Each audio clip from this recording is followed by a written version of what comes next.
نے خسارہ تو قبول کر لیا، لیکن یہ کس کا کام ہے؟ جو بصیرت رکھتا ہو، جس کو پتا ہو اس وقت حالات کیا ہیں، آج ایک صدی بعد میں حالات کیسے بننے والے ہیں، حالات کی جو اب روانی ہے کہاں چل کر کے ختم ہونے والی ہے، اس بصیرت کا مالک ہم اپنی زندگی میں علامہ شاہ احمد نورانی رحمۃ اللہ علیہ کو دیکھا ہے۔ جس وقت قومی اتحاد کا چیپٹر کھل گیا، اس وقت مجھے کافی لوگوں سے اتفاق و ملاقات کا، اور کچھ دوسرے طبقے کے علماء جو سینئر علماء تھے وہ میرے شاگرد تھے، ان سے میں نے پوچھا کہ تم ٹیبل ٹاک میں شاہ نورانی کے مقابلے میں کیوں نہیں آتے ہو؟ انہوں نے کہا اس کی جلالت فکر سے اس قدر طبیعت گھبراتی ہے ہمارے زعماء کی کہ ہم سمجھتے ہیں کہ وہ خیالات کو اس طرح مانیٹرنگ کرتا ہے اس کی کہ اس کے مقابلے میں آدمی ایک آنکھ بھی جھپکے نا تو 15 منٹ بعد میں جو جملہ بولنے والا ہے آنکھ کے جھپکنے سے وہ فیصلہ کر لیتا ہے کہ یہ جملہ اس نے بولنا ہے۔ تو اس کی سوچ ہے کہ قیامت ہے، ہم اس ڈر کی وجہ سے اس کے مقابلے میں ٹیبل ٹاک میں نہیں آتے۔ تو ایک ایسے قائد کا ہماری صفوں میں ہونا ہمارے لیے بڑا اعزاز تھا، اور ان سے معروم ہونا ہماری بڑی معرومی ہے۔ اب میں اس سلسلے میں اپنے تمام دوستوں سے عرض کروں گا کہ جتنے علماء کرام پورے ملک میں ہیں، آپ یاد رکھیں 2 چیزوں میں وہ کام کر رہے تھے، ایک جمعیت علماء پاکستان کے نام سے اور دوسرا ورلڈ اسلام مشن کے نام سے۔ جس جگہ ہمارے خون تک کی بھی ضرورت ہے نا، ہم پیش کرنے کے لیے تیار ہیں، اور غیر مشروط طرف ہمارا تو پتہ ہے، آپ جانتے ہیں ہمارا تو کسی سے بھی کوئی مطالبہ نہیں ہوتا۔ ہم نے مرکزی جماعت اہل سنت کا کام کیا ہے، لیکن بے غرض ہو کے کیا ہے، پیسے سب سے زیادہ دیے ہیں، وقت سب سے زیادہ دیا ہے، لیکن آپ کو پتہ ہے ہم چپڑاسی بھی نہیں ہیں اس کے، سارے دوست جتنے ہیں، کوئی صدر ہے کوئی سیکٹری ہے اور ان کے ساتھ خوش ہے، ہمارا گلہ بھی نہیں ہے۔ ہم ان کے ممنون ہیں جو دینی کام کرتے رہیں، کبھی ان کو صدر بنایا، کبھی ان کو سیکٹری بنایا، کبھی پیر زادہ صاحب کو صدر بنایا، کبھی ان کو سیکٹری بنایا، مختلف لوگوں کو مختلف کام دیے اور ہم ان کے پیچھے پیچھے چلتے رہے، اور ہماری عزت میں کوئی فرق نہیں آیا۔ یہ لوگ ہمارے عمر میں چھوٹے تھے، ہم لوگ ان کے اساتذہ کے استاد بھائی ہیں، جن لوگوں کے نام لیے ہیں ان کے اساتذہ ہمارے استاد بھائی ہیں، اور بعض سبقوں میں ایسا بھی ہے کہ ان کے استادوں کے استاد میں آپس میں پیر استاد بھائی ہیں، جیسا مولانا میر محمد صاحب رحمۃ اللہ علیہ جو بندیالوی سلسلے کے استاد ہیں، میں نے سلم سے پڑھا ہے، اس لیے اس سلسلے کے جتنے لوگ ہیں وہ میرے استاد بھائی بنتے ہیں، لیکن میں کسی چھوٹے سے چھوٹے آدمی کے پیچھے بھی چلتے ہوئے مجھے کوئی تکلیف نہیں ہوئی۔ اور یہ پاکستانی اور ہندوستانی کا فرق تسلیم کرنا یہ ایسا ہے جیسا کہ اسلام کے خلاف عدم اعتماد کا ووٹ ڈالے۔ یہ ہندی وہ خراسانی، یہ افغانی وہ تورانی، تو اے شرمندہ ہے سائل اچھل کر بے قرار ہو جا۔ اسی سلسلے میں وہ پہلی آیت میں نے پڑھی ہے، جو قرآن مجید سے میں نے پہلی آیت پڑھی ہے نا، وہ یوں ہے کہ ما لکم لا تقاتلون فی سبیل اللہ۔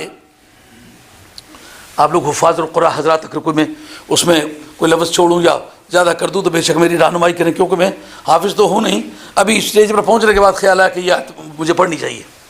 ما لکم لا تقاتلون فی سبیل اللہ، وہ کیوں نہیں لڑتے ہو اللہ کے راستے میں، والمستضعفین، اور ان کمزوروں کے بارے میں، من الرجال والنساء والولدان، جو مرد بھی ہیں عورتیں بھی ہیں بچے بھی ہیں، الذین یقولون ربنا اخرجنا من هذه القرية الظالم اهلها۔ وہ بچے، وہ عورتیں، وہ مرد جو کعبہ شریف کے سین میں کھڑے ہو کر کے کہتے ہیں مولا کریم اس شہر سے ہمیں نکال، جس شہر کے رہنے والے بڑے ظالم ہیں۔ اب پوچھا کس سے جا رہا ہے، یہ ایکسپلینیشن کال ہو رہی ہے، ما لکم، کیا وجہ ہے، کیوں لا تقاتلون فی سبیل اللہ، اللہ کے راستے میں نہیں لڑتے ہو؟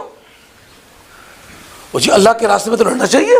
کہا والمستضعفین، اور ان جن کو کمزور سمجھ لیا گیا، ان بے کسوں بے بسوں عاجزوں کے بارے میں، جو مرد بھی ہیں عورتیں بھی ہیں بچے بھی ہیں، وہ کرتے کیا ہیں؟ کہتے ہیں جو کعبہ شریف کے سین میں کھڑے ہو کے کہتے ہیں مولا کریم اس شہر سے ہمیں نکال۔ پوچھا کس سے جا رہا ہے؟ سرکار سے پوچھا جا رہا ہے، صدیق اکبر سے پوچھا جا رہا ہے، فاروق اعظم سے پوچھا جا رہا ہے، عثمان غنی سے پوچھا جا رہا ہے، حیدر کرار سے پوچھا جا رہا ہے۔ کیا بات پوچھی جا رہی ہے کہ جناب ان کے بارے میں کیوں نہیں لڑتے ہو؟ اب ہندوستان کا بارڈر پاکستان کے کس حصے سے کتنا دور ہے؟ اب میرا حساب ہے اس کے مطابق تو تقریباً 450 میل فاصلہ بنتا ہے. عام کتابوں والے 350 لکھتے ہیں. اس سے مجھے کوئی اختلاف نہیں. ممکن ہے وہ اور راستے کی بنیاد پر ماپتے ہوں اور میں اور راستے کی بنیاد پر ماپتا ہوں, لیکن کم از کم 350 میل تو مانا جائے گا. پاکستان کے کس حصے سے ہندوستان کا کون سا بارڈر 350 میل ہے؟ پوچھا کس سے جا رہا ہے؟ سرکار سے کہ لڑتے کیوں نہیں ہو؟ وہ تو مکہ شریف میں ہے, یہ مدینہ شریف میں ہے. کہا جواب دو اس بات کا. اگر وہ جواب دے نہیں ہے, مکے میں رہنے والے کے دکھوں میں شریک نہ ہو سکنے کی بنیاد پر مدینے والوں سے پوچھا جا سکتا ہے, تو پھر بتاؤ کہ پنجاب اور پاکستان کے علماء کو ہندوستان کے علماء کے بارے میں پوچھا جا سکتا ہے کہ نہیں ہے؟ یہ فرق تسلیم ہوتا ہے اسلام میں. کلمہ پڑھنے والا, عقیدہ صحیح رکھنے والا, اس کا مشن ایک ہے, مقصد ایک ہے, مراد ایک ہے, منزل ایک ہے. اس لیے ہم تن من دھن ہر لحاظ سے نورانی صاحب رحمۃ اللہ علیہ کے وہ دوست جو ان کی جا بجا کام کرتے ہیں, ہمیں اپنا دوست سمجھے, ہمیں جس خدمت کے قابل سمجھے, ہم ان کے ساتھ انشاءاللہ دوست بدوش چلیں گے. اور اس جگہ اللہ کریم فرماتے ہیں کہ ان سے پوچھا گیا بتاؤ لڑتے کیوں نہیں ہو؟ کہا کن کے بارے میں؟ کہا جو مکہ شریف میں کھڑے ہو کر کے کہتے ہیں مولا کریم اس شہر سے نکال. اے مولا کریم, اس شہر میں اگر ایک سجدہ کیا جائے 1,00,000 سجدے کا ثواب ہے. مدینہ طیبہ میں کیا جائے سجدہ تو 50,000 کا. کہا 50,000 کا جو فرق ہے مدینہ شریف میں وہ کون نکالے گا؟ مکہ شریف 1 کا 1,00,000 گنا, مدینہ شریف میں 1 کا 50,000 گنا, تو 50,000 کا جو فرق ہے وہ کون نکالے گا؟ عاشقان رسول کہتے ہیں نا علماں وچ پسا سانو کوئی یار دی گل سنا سانو. ثواب کے چکروں میں تو پڑھ, مجھے ثواب کے چکروں میں نہ ڈال. چل آزم اتے چل وسیے جتھے یار دا آنا جانا ہے, جتھے یار دا آنا جانا ہے. اس نگری اندر کی رہنا جتھے سجنا باز اندھیرا ہے, جتھے سجنا باز اندھیرا ہے. اب آپ ایک طرف ان لوگوں کو رکھیں جو صاحب اقتدار ہے, جن کے پاس طاقت ہوتی ہے, جن کے پاس قوت ہوتی ہے, جن کے پاس عبید و خدم ہوتے ہیں, جن کے پاس لاؤ لشکر ہوتے ہیں, جن کے پاس سیم و زر ہوتا ہے, جن کے پاس ملکی وسائل ہوتے ہیں. اور ایک طرف ان کے لیجئے کہ جو اللہ کا نام لے کے قلم کتاب لے کے بیٹھے. دونوں نے کام کیے. خاندان بنو امیہ نے سن 132 میں زوال پایا, اور ان کی حکومت اگر لگاتار مانے تو 93 برس بن جاتی ہے, اور اگر بیچ میں 92 برس بن جاتی ہے. بیچ میں سے حضرت عبداللہ بن زبیر کی 9 سال کی حکومت نکالیں تو 83 برس اور 4 مہینے رہ جاتی ہے. جو لیلۃ القدر خیر من الف شہر کی تفسیر میں حضرت امام رازی نے لکھا ہے کہ وہ 1000 مہینے کی جو حکومت ان کی ہے, اے محبوب تیری امت کو 1 رات دی ہے جو اس سے افضل ہے.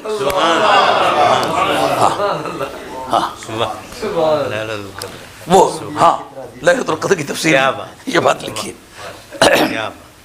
ہاں تو بتائیے کہ یزید 22-23 صوبوں کا بیک وقت حکمران تھا, اس کی دنیا میں کیا خدمات رہ گئی؟ اس کے بعد مروانی خاندان کتنی دیر تک اقتدار میں رہا, ان کی کیا خدمات رہ گئی؟ اور اس دور میں حضرت امام ابو حنیفہ انتہائی ابتدائی جوانی کا زمانہ ہے, کیونکہ سن 80 میں پیدا ہو کر کے تو 20 سال کی عمر میں آپ کو اللہ تبارک و تعالیٰ نے جو اپنے علم لدنی کے ذریعے سے مالا مال فرمایا.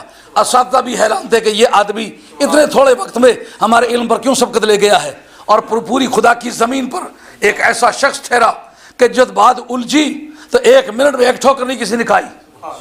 سب سے پہلا فرقہ جو اسلام میں ثواب کا منکر ہے حضرت ملا علی قاری رحمۃ اللہ, اتفاق سے میں وہ کتاب چھوڑ آیا ہوں ملا علی قاری کی جو شرح فقہ اکبر ہے, اس کے اندر لکھا ہے کہ بدعتی کسے کہتے ہیں؟ جو نیا ہو.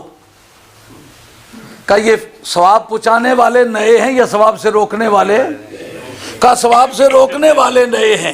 پہلی بدعت جو اسلام میں شروع ہوئی ہے وہ ثواب نہیں پہنچتا, یہ بدعت شروع ہوئی ہے جی.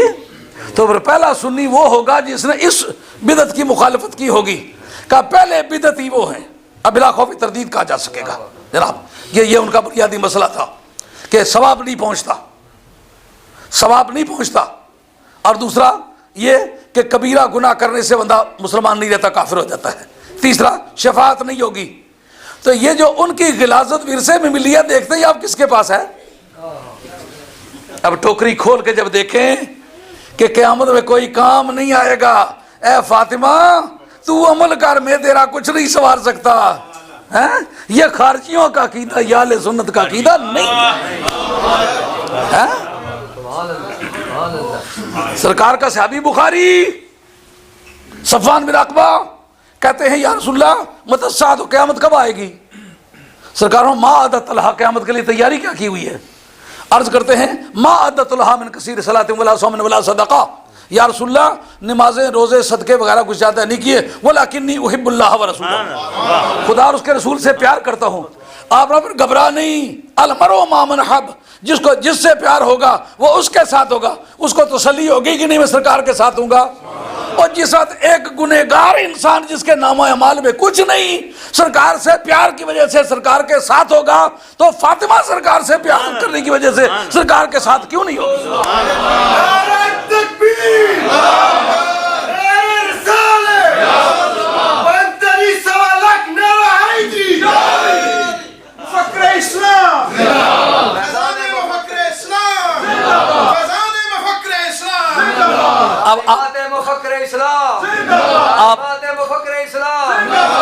اب ملوکیت، وسائل اور علم کا موازنہ ذرا دیکھیے۔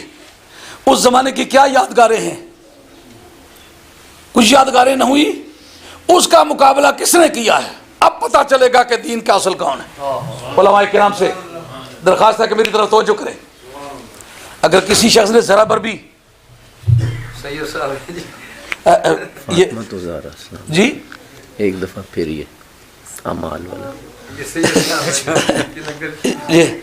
دراصل میں نے یہ پوری دنیا میں یہ سلسلہ چلایا کہ علماء اور سناخانوں کی خدمت کی جائے، لیکن میں نے اپنے لیے بند کیا سختی سے کہ ایسے نہ کہ ایسا میں عاجزانہ طور پر عرض کر سکتا ہوں۔ اصل میں وہ میں نے اس لیے بند کیا، اگر ناجائز ہوتا تو میں خود علماء کو نہ دیتا، نعت خانوں کو نہ دیتا، لیکن میں نے دیکھا کہ جس کام کی کچھ کوئی خدمت نہ کی جائے وہ کام رفتہ رفتہ ختم ہو جاتا ہے، تو میں نے سمجھا نعت خان کے ذریعے سے بھی سرکار کے دین کی خدمت ہوتی ہے۔ ہر عالم جو چھوٹا موٹا ہے، اگرچہ تقریریں کرنے والے لوگوں کے بارے میں علماء کی سوچ یہ ہے کہ یہ کم پڑھے ہوئے ہوتے ہیں، لیکن جو کم پڑھے ہوئے ہوتے ہیں وہ بھی تو پڑھے ہی ہوتے ہیں نا۔ ملا علی قاری رحمۃ اللہ علیہ کی شرف کاکپور میں پڑھ رہا تھا، اس میں ایک بڑی خوبصورت بات لکھی۔ اس میں ایک خوبصورت بات یہ لکھی کہ ایک آدمی ہے، وہ ایک حافظ کی طرح پگڑی باندھتا ہے، لاٹھی لے کے بیٹھتا ہے، بچے چندے سامنے بٹھاتا ہے، ان کو ڈانٹ ڈپٹ کرتا ہے، مارتا ہے، لیکن مراد اس کی نقل اتارنا ہے۔ ملا علی قاری فرماتے کافر ہے۔ ہاں، کفر کا فتویٰ دیا ہے، کہا اس نے علم دین کی حد تک کی ہے۔ حافظ تھوڑا پڑھا ہوا ہے لیکن پڑھا ہوا تو ہے نا، تھوڑی خدمت کرتا ہے مگر خدمت تو کرتا ہے نا۔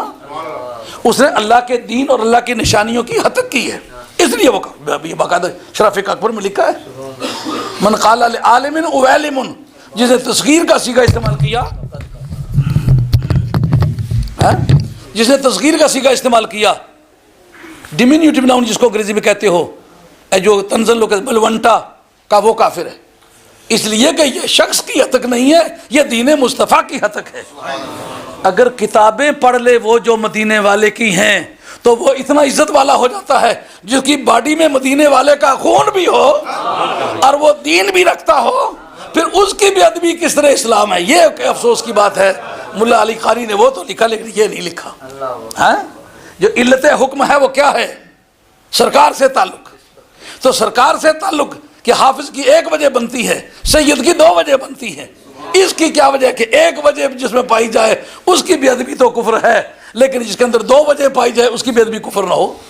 سمجھ آ رہی ہے بات؟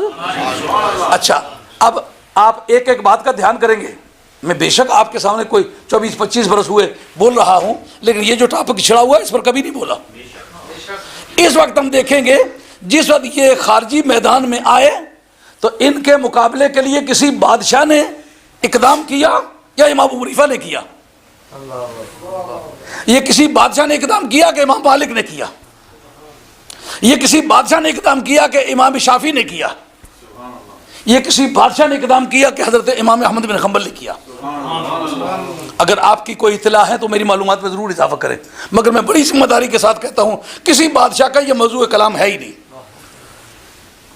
وہ کہتے تھے ایسے جھگڑوں میں ہم نہیں پڑتے۔ انہوں نے کہا خارجی تو حیدر کرار کو کافر کہتا ہے، فراخ دلی فقہا کی بھی دیکھیے، جو کسی بھی مومن کو کافر کہے وہ کافر ہے، لیکن حضرت علی کو کافر کہنے والے کے بارے میں خاموشی اختیار کی۔ لیکن یار کیا ٹھکانے کی بات کی ہے امام قرطبی نے۔ امام قرطبی نے فتح الملم کے اندر نہ مفہم، اس کتاب کا نام مفہم، جو مسلم کی شرح لکھی ہے حضرت امام قرطبی نے، بڑی خوبصورت وجہ لکھی ہے۔ وہ ایک مرتبہ آپ کے سامنے پہلے بیان کر چکا ہوں، لیکن اس وقت پتہ نہیں آپ کے دماغ میں وہ حاضر ہے کہ نہیں۔ جس جگہ یہ کہا کہ نبی کریم علیہ الصلوۃ والسلام غزوہ خیبر کا مال غنیمت تقسیم فرما رہے تھے، اور ایک روایت میں ہے کہ حنین کا غزوہ کا جو مال غنیمت وہ تقسیم فرما رہے تھے، واقعہ یہ کہ دونوں مرتبہ یہ باتیں پیش آئیں، اسی لیے بخاری میں 2 سے زیادہ مرتبہ یہ حدیث مذکور ہے۔ تو اس کا مطلب یہ ہے کہ ایک مرتبہ وہاں پیش آئی تھی، ایک مرتبہ وہاں پیش آئی تھی۔ وہ ذوالخویسرہ کی جو آپ کے ہاں اصطلاح ہے اس کی بنیاد وہی شخص ہے۔ جب حضرت فاروق اعظم رضی اللہ عنہ نے کہا یا رسول اللہ مجھے اجازت ہے میں اس کا سر قلم کر دوں، بات کیا ہوئی تھی؟ سرکار کچھ کام کر رہے ہیں، وہ کہتا ہے عدل یا رسول اللہ انصاف کیجئے۔ سرکار نے فرمایا کہ فمن یعدل ان لم عادل، اگر میں انصاف نہیں کروں گا تو کون انصاف کرے گا؟ اس کا یہ جملہ بولتے وقت اس بات کی بو آئی کہ نہ آئی کہ یہ سرکار کے عمل پر بہت حریص ہے۔ فاروق اعظم کا دماغ سوچئے کہ کیسا ذہین انسان ہے۔ کہتا ہے کہ جو آدمی سرکار کے عمل میں عیب دیکھے وہ واجب القتل ہوتا ہے، لیکن سرکار کی موجودگی میں اپنا اجتہاد استعمال نہیں کر سکتا۔ پوچھتا ہوں سرکار فرمایا اس کو نہ مار، یکون من زیزہ ہی قوم، اس کی اصل سے ایک ایسی قوم نکلے گی۔ وہ بات بڑی مشہور ہے، علماء کی زبان سے آپ نے بار بار سنی ہوگی، لیکن اس کا محل استشہاد یعنی ثبوت فراہم کرنے کی جگہ وہ کیا ہے کہ اے فاروق اعظم رضی اللہ عنہ تحقر صلاتکم عند صلاتہم ویحقر صومکم عند صومہم، تمہیں اپنی نماز اس کی نماز کے مقابلے میں حقیر نظر آئے گی وہ جو جماعت ہوگی۔ ایسے کہتا کہ نا سر گنجے تو مچھاں کرنا تو شکر ہے کن نہیں نے بچ منڈے ہو مچھا ہی مچھا کرنے پار نکلی اس سے۔ ہاں حدیث صحیح کے درات لا تخلقوا شواربکم فإن فیہا مسلطن، کہ اپنی مونچھیں تیز سے مت منڈوایا کرو، اس میں بچا پن ہے۔ بستان المحدثین کے اندر شاہ عبد العزیز صاحب نے لکھا ہے کہ حضرت امام مالک رحمۃ اللہ علیہ کی مونچھ وافر تھی، اور وہ اس بارے میں جناب فاروق اعظم کی پیروی کرتے۔ بستان المحدثین نکالے، وہ اس بارے میں فاروق اعظم رضی اللہ عنہ کی پیروی کرتے تھے۔ کہا وہ کس طرح کرتے تھے؟ کانا اذا اہمہ امر فطل سبلہ، جس وقت آپ کو کوئی مشکل کام پیش آتا تھا تو آپ جلال میں آ کر کے مونچھوں کو تاؤ دیا کرتے تھے۔ تو رکھیاں سی نا تاؤ دینے سے نا، جو رکھے ہی نہ ہوتا تاؤ کہہ رہے ہیں۔ وہ ایسے کہ بات سادے لوگ آنے مچھ نہیں تو کچھ بھی نہیں، کچھ مچھ رکھی بات بندے کی شرم بھی ہونا رہا تھا، مچھا رکھی ہیں جلا جنا مچھا لائے تو لبیں لینی چاہیے، ایسا کلندروں والی مونچھیں نہیں کہ جس میں وہ پانی پیتے وقت آپ کی مونچھیں ڈوب جائیں پانی میں۔ ہاں یہ مکروہ تحریمہ ہے۔ تو عرض کر رہا تھا کہ سرکار دو عالم علیہ السلام نے فرمایا کہ تمہیں اپنی نمازیں، کہا کس کو؟ صحابہ کو، فاروق اعظم کو، تمہیں اپنی نماز، اچھا میں نماز پڑھایا کرا تو ایک بندہ اچھی طرح کھڑے ہوئی تھا، اوٹھ بند کری کی وہ میں نماز فرمایا کہا تھا اچھا نا یہ تو مجھے اوٹھ بند کری کہ نئے کیا سمجھنا کیا ہونا پیا نماز پڑھنا، میں اس طرح نماز نہیں آؤں گی، نہیں سارا سبق پڑھنا۔ میں کہا جس جگہ با فا واؤ میم آنا علیہم اوٹھ نہ کھول تو تلفظ کر دے ہم کس طرح کر سے بند کر اب ہوں جس طرح تک تو کھلیا اوٹھا ایاں نہ کر سے ادھر تک نہیں کس طرح ادا کر سے کہ نہیں میں ادا کری کنا۔ میں کہا فقہاء نے لکھیا ہے کہ کدہ کوئی بندہ ہیاں اکھی نال تک ہے اوٹھ نہ لائے تو تلاوت نہیں بنی، سجدہ تلاوت واجب نہیں ہونا۔ سجدہ تلاوت کے وجوب کے لیے ہے کہ زبان ہلائے، ہونٹ ہلے، اسوات کلمات حروف بنے تو تلاوت ہوتی ہے، اس لیے تلاوت نہیں ہوتی۔ حضور نے فرمایا کہ تمہیں اپنی نماز ان کی نماز کے مقابلے میں حقیر نظر آئے گی۔ اچھا جناب حقیر نظر آئے گی، اتنے زبردست ہوں گے، لیکن سب کچھ کرنے کے بعد یقرؤون القرآن، قرآن مجید پڑھیں گے، لیکن لا یتجاوز حناجرہم، قرآن مجید کے حلقوں سے نیچے نہیں اترے گا۔ ہاں؟ سرکار نے آخری جملہ جو فرمایا نا، جس سے میں استشہاد کرنے والا ہوں، یخرجون من الدین کما یخرج السام من الرمیۃ، دین سے وہ اس طرح نکل جائیں گے جس طرح کے تیر شکار سے پار ہو جاتا ہے۔ آپ سمجھیے اس کا تو کوئی ثبوت نہیں بنتا کہ وہ کافر ہیں، اس حدیث کے اندر ہے کہ وہ کافر ہے۔ کس طرح کہ یہ جس طرح کے تیر شکار سے نکل جاتا ہے، یعنی ان کی یہ حالت اس تیر کی مانند ہوگی کہ جو تیر سے پار جو شکار سے پار ہو جاتا ہے۔ کہ یہ مسئلہ علم بیان کا، علم بیان کے اندر ایک ہے مشبہ، ایک ہے مشبہ بہی، ایک ہے وجہ شبہ، ایک حرف تشبیہ، لیکن مدار حکم کیا چیز ہے؟ وجہ شبہ۔ کہتے ہیں اس کا چہرہ چاند کی مانند ہے، تو چاند کے ساتھ جب تشبیہ دی تو وجہ تشبیہ حسن ہے۔ اگر کہا اس کا چہرہ پھول کی مانند ہے تو اگرچہ مانند کہا ہے لیکن اس جگہ حسن وجہ شبہ نہیں ہے، نزاکت وجہ شبہ ہے۔ اس کا قد سرو کی مانند ہے، مانند وہی ہے جو چاند کی مانند ہے، جو پھول کی مانند ہے، لیکن یہاں قد کو تشبیہ دی ہے سرو کے ساتھ، یہاں وجہ شبہ سیدھائی اور لمبائی ہے۔ تو مدار حکم کیا ہوگا؟ وجہ شبہ۔ اس جگہ دیکھنا وجہ شبہ کیا ہے، کس وجہ سے تشبیہ دی ہے، وجہ کیا ہے تشبیہ کی؟ چاند سے تشبیہ کی وجہ حسن ہے، پھول سے تشبیہ کی وجہ نزاکت ہے، اور سرو سے تشبیہ کی وجہ قد کی لمبائی اور سیدھائی ہے۔ یہاں وجہ کیا ہے، کس وجہ سے تشبیہ دی؟ کہ جس طرح کے تیر شکار کو لگتا ہے نکل کے پار تو ہو جاتا ہے، واپس نہیں لوٹتا، اس طرح یہ دین سے نکل تو جائیں گے واپس نہیں لوٹیں گے، اس کا معنی سمجھو بات، سمجھو؟ تو ان کا مقابلہ، خارجیوں کا مقابلہ کس نے کیا ہے؟ یہ معتزلے اسی کی ترقی یافتہ صورت ہے۔ امام حنیفہ رضی اللہ عنہ کے جو مناظرے مشہور ہیں کہ ان کے سامنے آئے، جی ثواب پہنچتا کہ نہیں پہنچتا؟ انہوں نے کہا پہنچتا ہے۔ انہوں نے کہا نہیں جی کہ کوئی کسی کے دوسرے کا بوجھ نہیں اٹھائے گا۔ انہوں نے کہا یہ مجھے بتاؤ کہ تم کسی آدمی کو میرے سامنے کھڑا کرو لیکن اس کو جس کا فیصلہ سب کو منظور ہو۔ انہوں نے کہا یہ آدمی، اس سے بات ہوئی۔ انہوں نے کہا مجھے یہ بتا کہ حج بدل کا تو قائل ہے کہ نہیں؟ اتنا تو تک کیا نا ہر سال ڈانگ چاہیے، کہتے پٹی دی مری کسی تو آنا مسیتی ہی نہیں دینے، ہر سال جہدی کون پھر تیار ہونا پیا۔ پھر اعمال فاطمہ پر گفتگو کرتے، شرم کر۔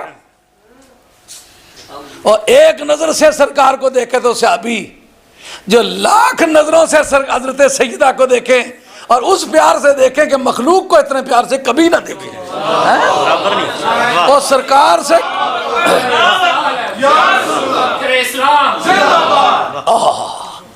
اور صحابی تو اس کا نام ہے جو سرکار کو پیار سے دیکھے، ایمان سے دیکھے، اسی پر مر جائے۔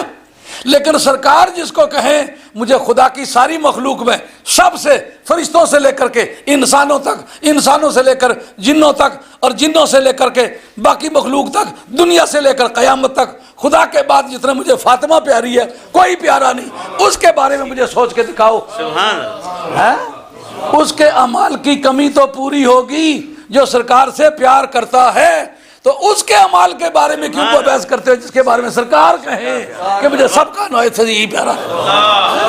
نعرہ تکبیر، نعرہ رسالت، نعرہ حیدری، شان اہل بیت، حضور مفکر اسلام، حق و صداقت کی نشانی۔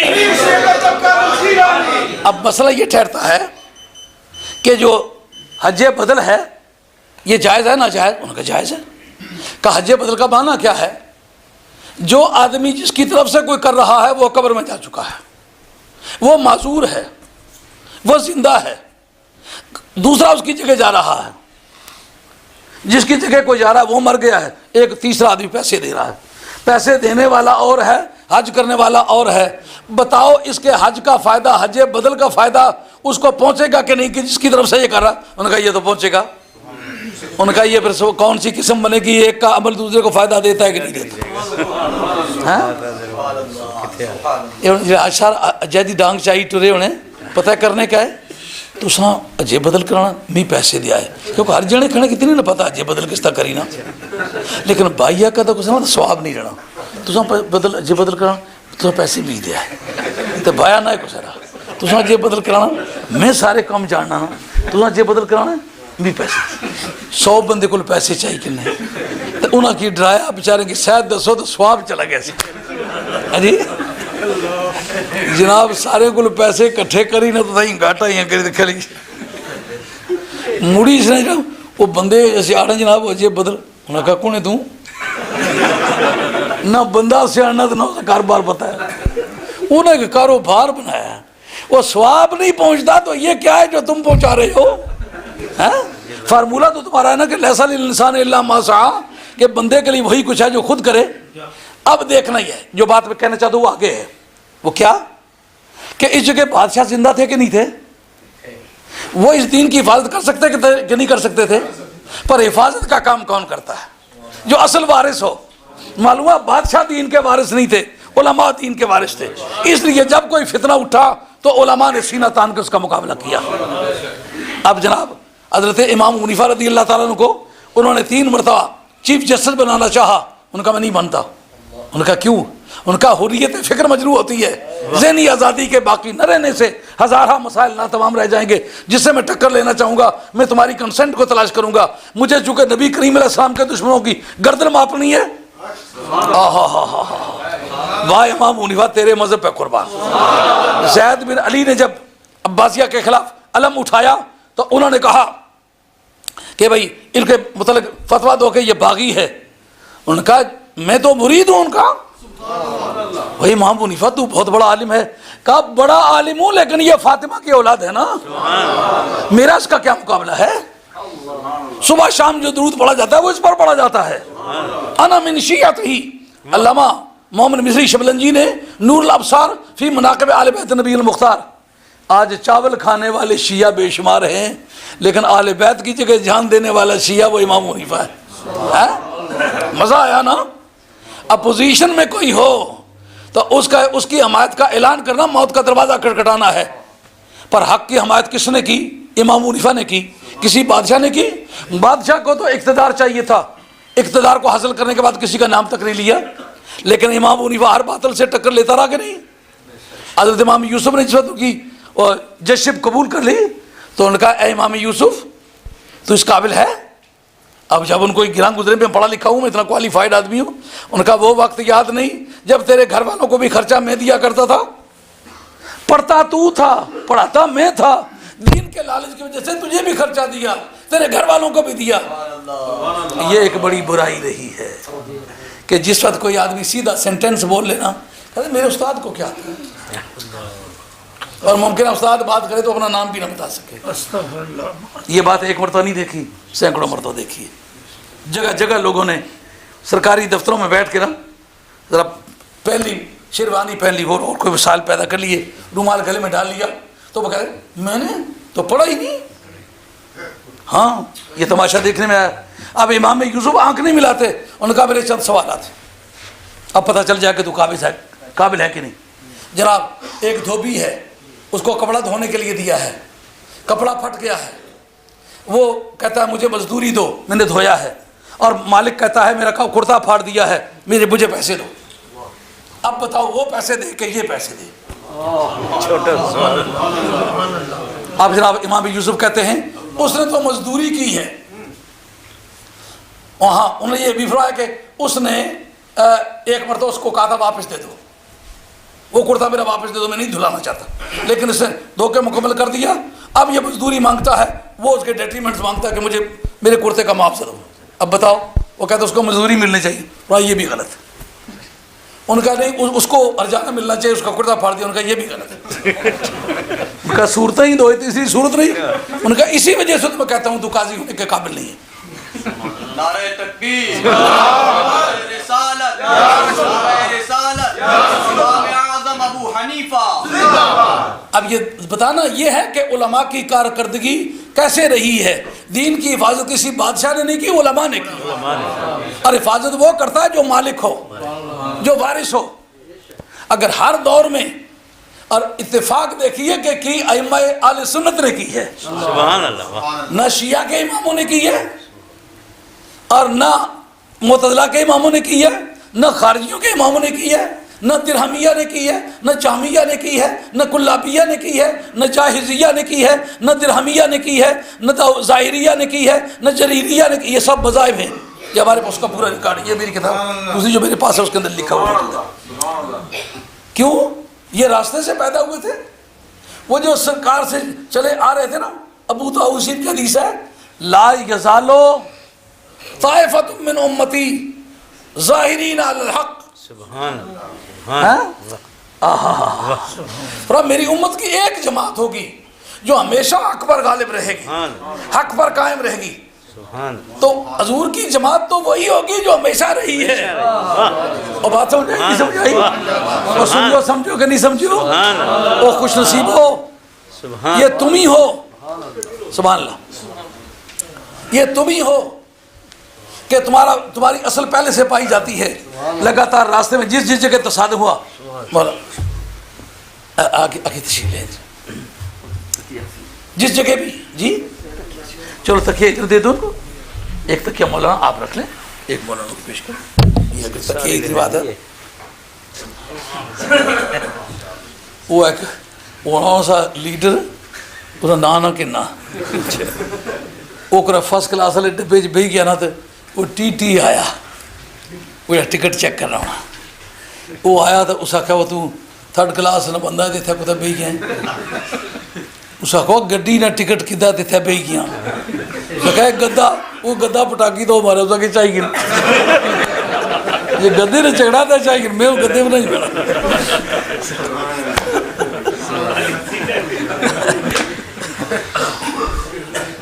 اللہ اللہ. عرض کر رہا تھا کہ حضرت امام ابو حنیفہ رضی اللہ عنہ نے کہا کہ امام یوسف اگر تو قاضی ہونے کے لیے رکھتا ہے تو یہ دونوں مسئلے غلط ہیں. سن اب میں اس کا جواب دیتا ہوں. جواب یہ ہے جو میں دیتا ہوں. وہ کیا؟ جس وقت اس نے اس کو دیا تھا کرتا دھونے کے لیے، تو بعد میں دیکھیں مانگا کس وقت تھا. اگر کام شروع ہونے سے پہلے مانگا ہے تو اس نے کانٹریکٹ جو تھا یہ قابل اقالہ تھا، ریووکیبل تھا، اس کو ریووک کیا جا سکتا ہے، جو اقالہ اور ناقابل اقالہ کہتے ہو. جس وقت کسی کانٹریکٹ پہ کام نہ شروع ہو تو آپ وہ کانٹریکٹ واپس کرنا چاہیں تو یہ بریچ آف کانٹریکٹ نہیں ہوگا. یہ کر سکتے ہیں، یہ ریووکیبل ہے. لیکن اگر اس نے اس پر کام شروع کیا ہوا تو پھر اس کی پروسیجر چل چکی ہوئی. اب وہ جو ہے وہ اس کا کوئی اسٹیمیٹ، امر غیر متقوم ہے، اس کا کوئی اندازہ نہیں ہو سکتا وہ کتنے آنے کی تھی، کتنے روپے کی تھی. کانٹریکٹ کے مطابق کام شروع ہو چکا ہے، یہ irrevocable ہے، یہ واپس نہیں لیا جا سکتا. اب اگر کرتا پھٹ گیا تو پھٹے، اس کو مالک کو اس کا دھونے کا معاوضہ دینا پڑے گا. لیکن اگر اس نے پہلے مانگ لیا تھا بعد میں اس نے کام شروع کیا تو وہ کانٹریکٹ جو ہے وہ ڈیزالو ہو چکا ہوا ہے. یہ کانٹریکٹ کے بغیر اس سے کرتا پھاڑا ہے، لہٰذا اس دھوبی کو پیسے کے دینے ہوں گے اس کے. اب جناب امام یوسف رہ گئے. اب اور پوچھتا ہوں، ایک خاتون ہے بیٹھی ہوئی ہانڈی پکا رہی ہے اور اتفاق سے چڑیا اڑتی ہوئی آئی اور جلتی ہانڈی میں آ کے گری اور اسی جگہ بھن گئی، مر گئی، پک گئی. اب بتاؤ وہ ہانڈی پاک ہے ناپاک ہے؟ اگر ناپاک ہے تو کیوں؟ اگر ناپاک نہیں ہے تو کیوں؟ اگر پاک ہو گئی تو پاک کی جا سکتی ہے کہ نہیں؟ اگر نہیں پاک کی جا سکتی تو کیوں؟ اور اگر پاک کی جا سکتی ہے تو کیسے؟ سوال سمجھ آئے نا؟ یہ جڑے پاکستانی ایک بولی ہے پاکستانیاں نہیں جے جنا یہاں تو اگلی یہاں رکھی تو بس. ہاں یہ ذمہ دارہ نہیں بولی ہے، خورے تو نہیں پتہ تھے کہ نہیں. جلے دانداں کی ہل جگڑی نا تو ایک لمبے جی لاٹھی ہونی، اس کی سن آکھنے، اس کے ہتھے 3 سراخ ہونے، انہاں کی آن آکھنے، اے پہلی آن، اے دوسری آن، اے تری رکھو نہیں ہل چان کے سی نا تو پچھو سے 8 چھوٹے چھوٹے ہونے، دان دوڑن لئی پڑے. یہ ایسے وچلی رکھو نا تو نہ اے دوئی اس نے ذرا یا انہاں کی صبر چاہ کے نسنے پجنے کی ایڈی عادت نہیں رہی. جب اگلی آن رکھی تو باؤ نا تو سہ پچھو لاؤ تو زمین تھلے چلے کسی نا دانت بھی منہ کھول سکتا تو گائے بھی منہ کھول سکتا. سمجھو اے اگلیان مانے، یہ سمجھنے والی بات ہے۔ اس وقت حضرت امام یوسف کہنے لگے کہ یہ صورت ہے کہ چڑیا اس میں گری ہے، وہ حرام چیز ہے، حرام ہے، مر گئی ہے، اس کا جوس نکلا ہے، تو اب وہ ہانڈی ناپاک ہو گئی۔ انہوں نے فرمایا ناپاک کے حد تک میں اتفاق کرتا ہوں، لیکن بتاؤ اسے پاک کیا جا سکے گا کہ نہیں؟ انہوں نے کہا نہیں، انہوں نے کہا غلط بتایا۔ انہوں نے کہا پاک کیا جا سکے گا، لیکن ایسا ہے کہ اس کو نکال کے اس کا شوربہ گرا کے بوٹیوں کو 3 مرتبہ دھو کے اس کو پکا لے۔ انہوں نے کہا یہ بھی غلط ہے۔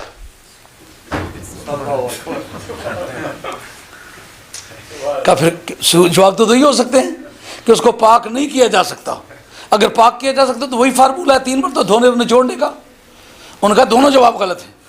کہ کیا پھر جواب ہے؟ انہوں نے کہا اس میں بھی تفصیل ہے، دیکھیں گے کہ کس منزل پہ گوشت تھا جو ہانڈی میں تھا، اگر وہ ابھی پکنے اور نہ پکنے کے مابین تھا، نیم پختہ تھا، تو اس حالت میں اس میں ایبزارپشن ہوتی ہے، کھینچنے کی عادت ہوتی ہے۔ چڑیا کا جب جوس نکلا اس نے وہ اس کو کھینچ لیا، وہ جو ہے اس کے ایسی رگوں میں چلا جاتا ہے، وہ نکالا نہیں جا سکتا، اس لیے پھر وہ پھینکنی پڑے گی، دھونے سے وہ پاک نہیں ہوگی۔ لیکن اگر وہ مکمل گل چکا تھا، اس کے اندر جتنی پوٹینسی تھی وہ ساری نکل چکی ہوئی ہے، اب اس میں ایبزارپشن، کشش نہیں ہوتی، وہ بلاٹنگ نہیں کرتا، کھینچتا نہیں ہے، اس لیے چڑیا گری ہے تو گوشت نے اس کے جوس کو کھینچا نہیں، اس لیے اب شوربہ گرا دیں اور گوشت کو 3 مرتبہ دھو کے نچوڑ لیں، اب پکا لیں، اب حلال ہے، درست ہے، پاک ہے۔ تو اس طرح ایک لمبی فہرست ہے، اب وہ میں ساری بیان کروں تو تقریر بیچ میں رہ جائے گی، جن کا مقصد یہ ہے کہ حضرت امام ابو حنیفہ نے 2 باتیں واضح کی۔ ایک تو دین کا وارث اگر میرے سوا کوئی ہوتا یہ خطرے وہ قبول کرتا، بادشاہ نے یہ خطرہ قبول نہیں کیا، اس کا مطلب یہ اس کا کرسی سے تعلق ہے، دین سے کوئی تعلق نہیں، اس کا عیش و نشاط سے تعلق ہے، دین کا میں وارث ہوں۔ اور دوسری بات یہ کہ بادشاہ کے قریب جا کے اس کے دسترخوان پر بیٹھ کے اگر حفاظت ممکن ہوتی ہے تو پھر امام یوسف بھی کر لیتا، یہ نہیں کر سکے گا، وقت آئے گا۔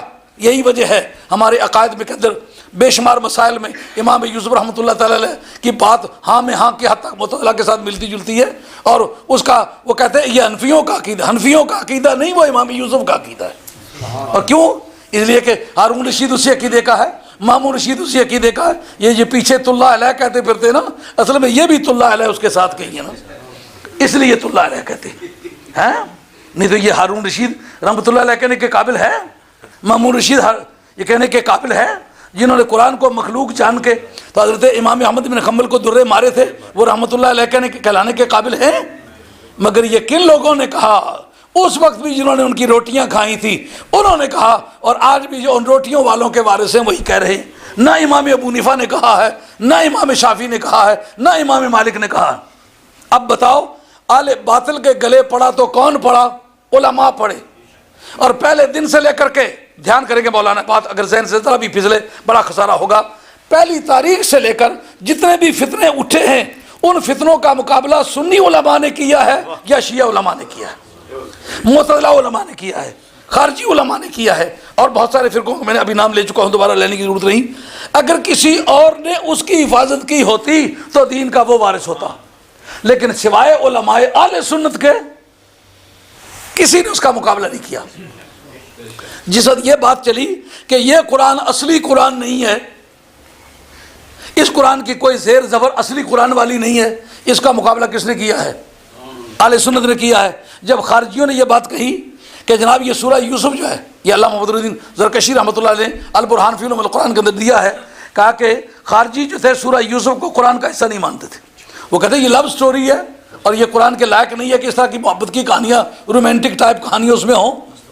اس کا مقابلہ کس نے کیا ہے؟ سنی علماء نے کیا ہے۔ اس کا مطلب سچے دین کے وارث سنی علماء تھے، اس لیے جب بھی کبھی اس پر حملہ ہوا تو سنی علماء نے یہ خطرات قبول کیے۔ آگے چلے آئیے، معتزلہ مذہب سے مقابلہ دھندناٹ سے کس نے کیا؟ امام احمد بن حنبل نے کیا ہے نا۔ حضرت امام مالک اپنی زندگی میں جس وقت ان کے دور میں یہ بات چڑھی کہ انہوں نے یہ سارا کام جتنا بھی کیا بنو عباس نے یہ کیا اصل میں آل بیت کے نام پر تھا، اب انہوں نے چھاپا مار لیا ہے، جبرن لوگوں کو بیعت کر رہے ہیں، یہ بیعت ہوتی ہے یا نہیں ہوتی؟ اس وقت ان کے دسترخوان پر روٹیاں کھانے والے کئی طبقوں کے علماء تھے، وہ نہیں بول سکے نا، لیکن یہ سنیوں کا امام ہے جس کا نام امام مالک ہے، یہ بات اسٹیبلش کرتی ہے کہ پہلی تاریخ سے لے کر کے اہل سنت کے پیشواؤں نے پھر یہ کام سارے کیے ہیں۔ حضرت امام زین العابدین وہ کون ہیں؟ سنیوں کے پیشوا ہیں۔ آج اس وقت ایک مسئلہ ہے کہ یہ تصوف جس کو کہتے ہیں اس کی کل کتنی قسمیں ہیں؟ یہ قادری، چشتی، نقشبندی یہ تصوفوں کی قسموں کے نام نہیں ہیں، یہ سلسلوں کے نام ہیں۔ تصوف ان چاروں کا ایک ہے۔ ہاں یہ بات آپ کے ذہن میں آ رہی ہے؟ یہ جو قادری، چشتی، نقشبندی، سہروردی ہے یہ سلسلوں کے نام ہیں، تصوف کے نام نہیں ہیں۔ ان چاروں کا تصوف ایک ہے۔ پھر ان کا تصوف آگے کل کتنی آپ کے نزدیک قسمیں ہوتی ہیں؟ دو۔ ایک کا نام ہے تصوف سلفی اور ایک کا نام ہے تصوف سنی۔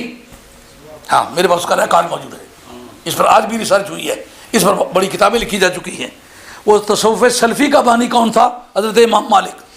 یہ جو انہوں نے کہا ہے نا، من تفقہ ولم یتصوف فقد تفسق ومن تصوف ولم یتفقہ فقد زندق ومن جمع بینہما فقد تحقق۔ شاہ عبد الحق محدث دہلوی رحمۃ اللہ علیہ نے اشاعۃ النماز شرح مشکار کے اندر یہ کوٹیشن دیا ہے۔ یہ امام مالک کا کوٹیشن ہے، حدیث نہیں ہے۔ بعض لوگ اس کو سمجھتے ہیں شاید یہ حدیث ہے، نہ حدیث نہیں ہے، یہ حضرت امام مالک رحمۃ اللہ تعالیٰ کی تحقیقات ہے، اور یہ تصوف سلفی کی بنیاد ہے جس میں انہوں نے کہا ہے کہ جو آدمی علم دین تو پڑھے لیکن علم طریقت باطنی علوم سے کوئی تعلق نہ رکھے وہ آدمی فاسق و فاجر ہو جاتا ہے۔ جو آدمی صوفی بنے لیکن علم شریعت نہ پڑھے وہ بے دین ہو جاتا ہے۔ جو دونوں کو اکٹھا کرے وہ تحقیق کو پہنچتا ہے۔ سمجھو؟ یہ جو پیریاں سستی ہیں نا، کرتا لما بازارو لبڑا تو چار دڑے نائیے نے ہاتھ نچیا داڑھی ودی کسی بال لمے کرنے نال واہ خاتون جنت تجھے سلام، تیرے جالے سپوتوں نے تیرے سرتاج نے کیا کیا کام کر کے دکھلایا۔ اسماعیل دہلوی نے اپنی صراط المستقیم کے اندر بھی لکھا ہے کہ آدم علیہ السلام سے لے کر کے تا مولا مرتضیٰ تقسیم ولایت کا کام حضرت حیدر کرار نے کیا۔ اس سے یہ بھی کچھ پتہ چلا کہ نہیں، علماء کا بھی جب بادشاہ وہی ہے، صوفیہ کا بادشاہ بھی وہی ہے، پھر بہادروں کا بادشاہ بھی وہی ہے، پھر آج اس کا نام لینے میں کیوں دقت ہے؟ اور چھوٹے موٹے صوفیہ نے نعرے مارو کوئی نہیں ہے، حضرت علی نے نعرہ شیعہ نے نعرہ ہے، شیعہ کلمہ پڑھنے ہوئے کلمہ پڑھنا بند کر سے نہیں، یہ شیعہ کے نہیں ہیں، یہ اہل سنت کا امام ہے، وہ تیرا امام ہے، وہ قادریوں کا امام ہے، وہ چشتیوں کا امام ہے، وہ نقشبندیوں کا امام ہے، وہ سہروردیوں کا امام ہے، وہ امام مالک کا امام ہے، وہ امام حنیفہ کا امام ہے، وہ امام شافعی کا امام ہے، وہ امام احمد بن حنبل کا امام ہے۔ یہ سارے کے سارے سنی ہیں، تو اپنے سربراہ کو کسی دوسرے کے حوالے کیوں کرتا ہے؟ کیوں ایسا جیسا عیسیٰ علیہ السلام کے متعلق کہے جناب عیسیٰ علیہ السلام تو عیسائیوں کے نبی ہیں؟ نہیں، وہ نبی اللہ کے ہیں، اور جتنے بھی اہل حق ہیں ان کے لیے نبی ہیں۔ تو جھوٹے اگر اپنی نسبت ان کی طرف کرتے ہیں تو کرتے پھریں۔ حضرت امام زین العابدین جو ہے وہ تو سنی تصوف کے بانی ہیں۔ یہ جو تصوف قادریوں میں، چشتیوں میں، نقشبندیوں میں، سہروردیوں میں ملتا ہے، اس کے آثر حضرت امام زین العابدین نے بلا خوف تردید کے تو میرے پاس ریکارڈ موجود ہے، ضرورت پڑے تو میرا نام یاد رکھیں۔ تو آج پھر تمام طریقت کے سارے سلسلے، علم ظاہری کے سارے سلسلے وہ کس نے اس کی حفاظت کس نے کی ہے؟ علماء نے کی ہے، اور علماء میں بڑی اولیت جب سارے سلسلہ تعلیم جناب حیدر قرار پر جا کے ختم ہوتے ہیں تو اس کا مطلب یہ ہے میدان کی تلواروں کے وار بھی اسی نے اچھے کیے ہیں جس کا علم اچھا تھا۔ اگر آج کا اساں یہ جہاں جھگڑیاں میں نہ پہنے اے موزیانہ نعرہ ہے، اے نبی کریم علیہ السلام نے غلامانہ نعرہ نہیں۔ صدیق اکبر جیسا دھارم طبیعت کوئی بندہ تاریخ میں پڑھا ہے؟ کوئی ایسا وقت بتاؤ تلوار مارنے کی ضرورت ہو تو کہتے میں ایسے جھگڑے میں نہیں پڑتا۔ انہوں نے کہا یا رسول اللہ ہجرت کی رات ہے میں ساتھ چلوں گا۔ اس ماں کے لال کو کہیں راستہ روک کے دیکھیں جس کا شوق چاہتا ہے، جو ساری کائنات کے ولیوں کا بادشاہ۔ انہوں نے کہا یا رسول اللہ آپ کے چارپائی پر سونے سے یہ خطرہ پیش آ سکتا ہے؟ یا رسول اللہ اگر موت آپ کی چارپائی پر آنی ہے تو علی جانے اور موت جانے، آپ اللہ کا نام۔ سمجھ میں آئی ہے بات؟ یہ چاروں امام جن کو لوگ اہل سنت کے امام کہتے ہیں یہ سارے کے سارے سنی ہیں۔ اور قریب چلے آئیے، جس وقت یہ خاندان مغلیہ کے دور میں دین الہی کا سلسلہ شروع ہوا اس وقت آپ تاریخ اٹھا کے دیکھیں سنی علماء کے سوا آپ کے پاس کوئی ریکارڈ ہے؟ سیر المتاخرین MA میں بھی لگتی تھی، فاضل میں بھی لگتی تھی، میں نے درجنوں مرتبہ پڑھائی ہے. اس کے اندر مولانا عبد الرزاق صاحب اور مولانا عبد النبی مخدوم الممالک، ان دونوں آدمیوں کو سب سے پہلے جنہوں نے اس میدان میں جھنڈا اٹھایا یہ دو شخص ہیں. ہاں، بلا خوف تردید کہا جا سکتا ہے. اس سے پہلے دین الہی کی مخالفت کسی نے نہیں کی، اور یہ دونوں سرکاری طور پر بڑے سربراہ آدمی تھے. ان کا کہا گیا کہ آپ اس رویے سے باز آئیں وگرنہ آپ کو برے دن دیکھنے پڑیں گے. ان کا جناب موت قبول کر سکتے ہیں، یہ جتنی زندگی کی سہولتیں آپ نے دے رکھی ہیں لعنت بھیجتے ہیں ان کو، لیکن ہم نبی پاک علیہ السلام کے مشن کی مخالفت نہیں کر سکتے. ایک کو گائے کی کھال میں سی دیا گیا، ایک کو گدھے کی کھال میں. آپ کو یہ پریشانی ہے کہ دشمنوں کے ہاتھ میں گرفتار ہوا. جس وقت گائے کی کھال میں سلا ہوا ہے، گدھے کی کھال میں سلا ہوا ہے، بجرم عشق توام می کشند و گائے، بجرم عشق توام می کشند و گائے، تو نیز بر سر بام آ کے خوش تماشائے، تو نیز بر سر بام آ کے خوش تماشائے. مولانا کہہ رہے تھے کہ صدام دشمنوں کے ہاتھ لگا ہے. یہ تاریخ کا ایک بڑا المیہ جو کبھی ہم فراموش نہیں کریں گے. جس وقت حضرت مخدوم النبی عبد النبی مخدوم الممالک جب ان کو گدھے کی کھال میں سیا جا رہا تھا، کہا اب بھی وقت ہے، بڑی رسوائی ہوگی. ان کا حسین کا سر نیزے پہ چڑھا تھا، فاطمہ سے گئی ہے نا، آج عمل پوچھتے پھرتے ہو. اور جس نے مسلمہ کو قتل کیا تھا صدیق اکبر نے فرمایا تیری توبہ منظور نہ، میں ذمہ دار ہوں. اس کے عمل کی ذمہ داری جناب صدیق اکبر نے اٹھا لی کہ اتنا بڑا کام تو کرے گا تو پھر میں تیری کمیاں پوری کریں گے، میں ذمہ دار ہوں. اور مدینے والا اس کے مشن کے لیے سر حسین کا نیزے پر چڑھے، کمیاں کس کی رہ جائیں گی؟ یہ سچے عقیدے کے ساتھ حسین کا نام لینے والا ہوگا اس کا بھی بیڑا پار ہوگا. اپنی طرف سے نہیں کہتا. ترمذی شریف کی حدیث، جناب حیدر کرار راوی جلد 2، حدیث کے الفاظ کیا ہیں؟ حضرت حیدر کرار اس کو روایت کرتے ہیں کہ ان النبی صلی اللہ علیہ وآلہ وسلم اخذ بید حسن و بید حسین وقال، حضرت امام حسن کا ہاتھ سرکار نے پکڑا، امام حسین کا ہاتھ پکڑا، فرمایا من احبہما وَأَحَبَّ أَبَاهُمَا وَأُمَّهُمَا كَانَ مَعِيَ فِي دَرَجَتِي يَوْمَ الْقِيَامَةِ. فرمایا جو یہ حسن ہے اس سے پیار کرے، یہ حسین ہے اس سے پیار کرے، ان کے ماں باپ سے پیار کرے. کہا نمازیں کتنی پڑھی ہو؟ کہا نمازوں کی شرط نہیں ہے، عقیدہ ٹھیک ہونا چاہیے. کہا روزے کتنے رکھے ہو؟ کہا روزوں کی کوئی شرط نہیں ہے. کہا حج کتنے کیے ہوئے ہوں؟ کہا حج کی کوئی شرط نہیں ہے. کہا اس نے ہجرتیں کتنی کی ہوئی ہوں؟ کہا ہجرت کی کوئی شرط نہیں ہے. ترمذی حیدر کرار راوی.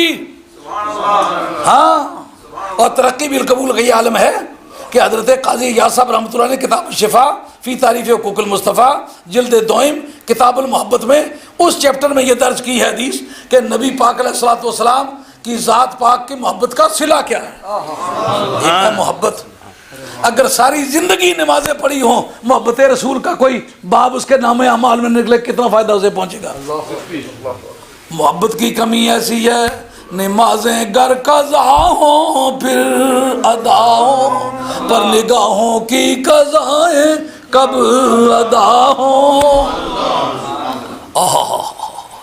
حضرت مولانا شاہ نورانی صاحب رحمۃ اللہ علیہ کے موضوع پر گفتگو چل رہی ہے کہ دین کی حفاظت کا کام بادشاہوں نے نہیں کیا، گورنروں نے نہیں کیا، اسٹیٹس مینوں نے نہیں کیا، دولت مندوں نے نہیں کیا، تاجروں نے نہیں کیا.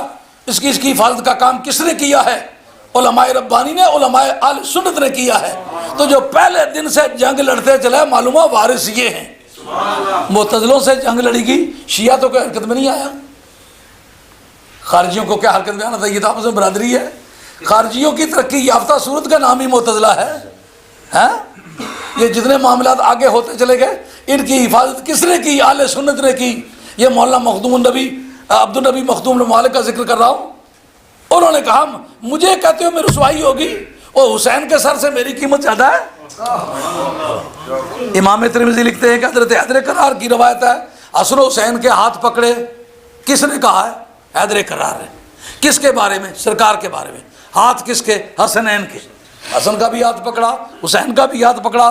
فرمایا جو من احبنی و احب ہذین, جو مجھ سے بھی پیار کرتا ہے, ان دونوں سے بھی پیار کرتا ہے, وہ احب اباہما و امہما, اور ان کے ماں باپ سے بھی پیار کرتا ہے, کان معی فی درجتی یوم القیامہ, میرے ساتھ ہوگا اسی کلاس میں ہوگا جس کلاس میں میں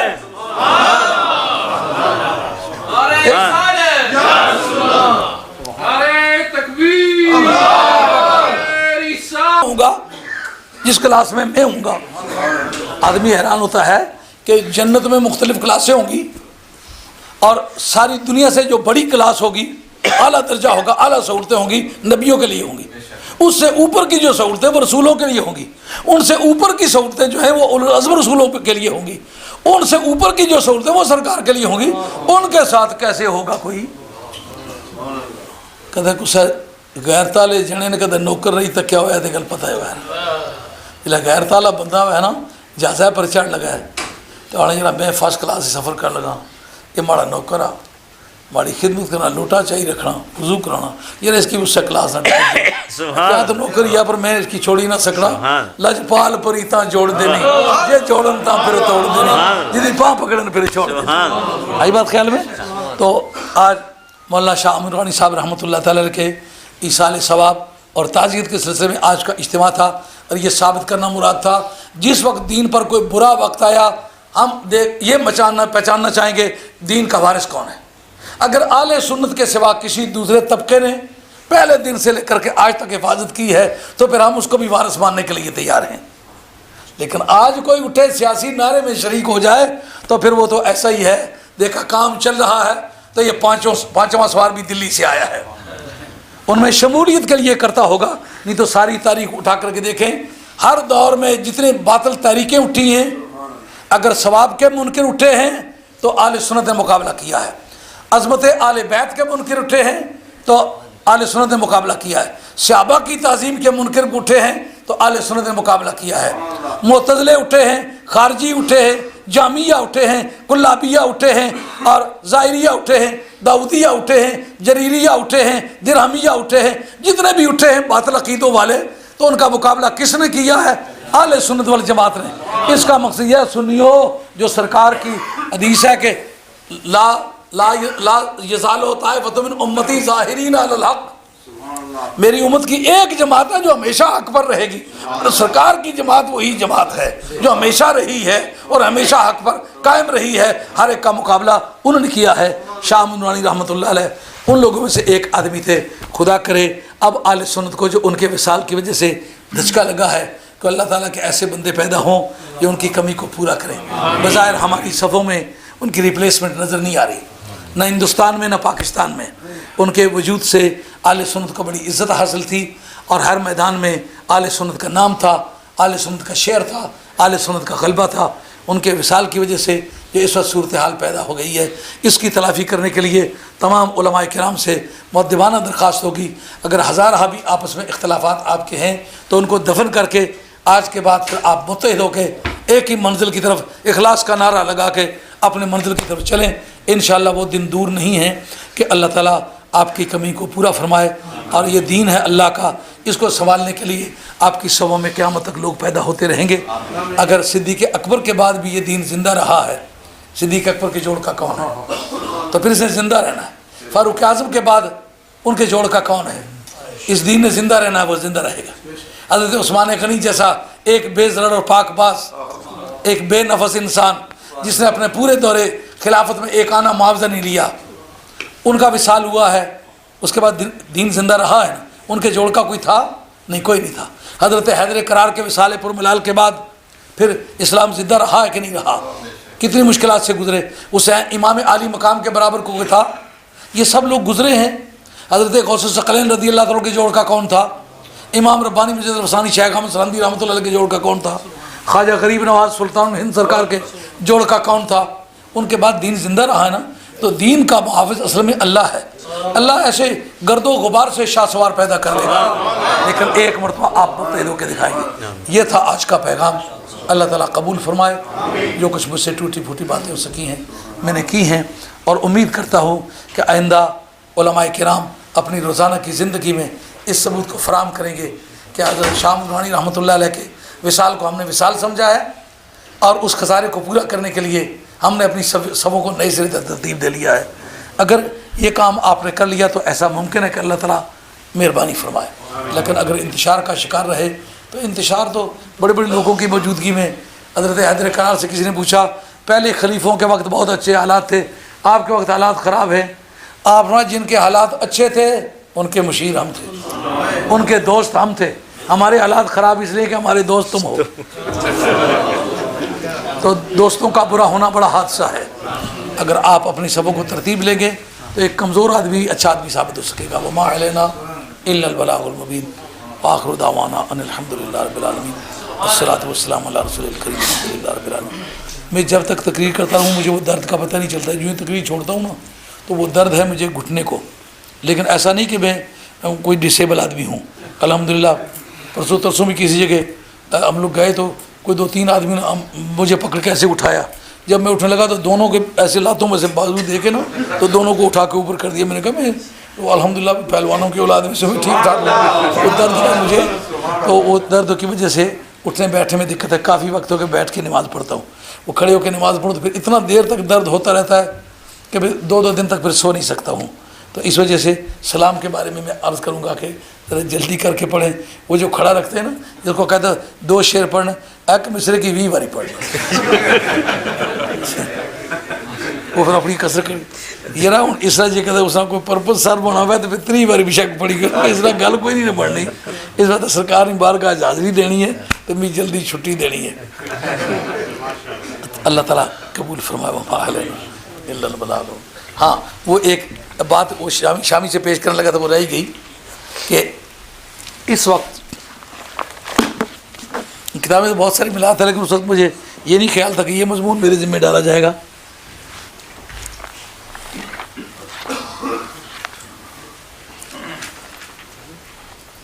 جی